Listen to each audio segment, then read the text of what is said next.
রমজানের শেষ জুমায় মুসল্লিদের ঢল নামে জাতীয় মসজিদ বায়তুল মোকাররমে। দুপুরের বেশ আগেই মসজিদে আসতে শুরু করেন তারা। রাজধানীর বিভিন্ন প্রান্ত থেকে শিশুদের নিয়ে আসেন অনেকে। মসজিদের সব ফ্লোরেই ছিল কানায় কানায় পূর্ণ। খুতবার আগে নফল ইবাদতে মশগুল থাকেন ধর্মপ্রাণ মানুষ। অনেকে সময় কাটান কোরআন তেলাওয়াতে। জুমাতুল বিদা উপলক্ষে দেশ ও জাতির কল্যাণ এবং মুসলিম উম্মাহর শান্তি কামনায় বিশেষ মোনাজাত করা হয় বায়তুল মোকাররমে। এই ঈদে জামা জুতো অ্যাক্সেসরিজের ডিসকাউন্ট।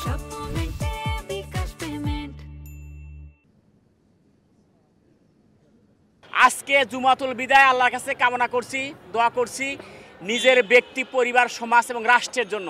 মানবতা দুশ্মন ইসরায়েল যেভাবে অমানবিকভাবে ফিলিস্তিন মুসলমানদেরকে আল্লাহ বর্বরভাবে নৃশংসভাবে হামলা করতেছে, আল্লাহ তুমি কুদরতের হেফাজত করলা। পৃথিবীর অন্যান্য যে সমস্ত স্থানে মুসলমানরা নির্যাতিত হইতেছে তাদের জন্য দোয়া করি। দলমত নির্বিশেষে, ধর্ম বর্ণ নির্বিশেষে সকলে ঐক্যবদ্ধভাবে এই দেশে যেন শান্তি বজায় রাখতে পারি।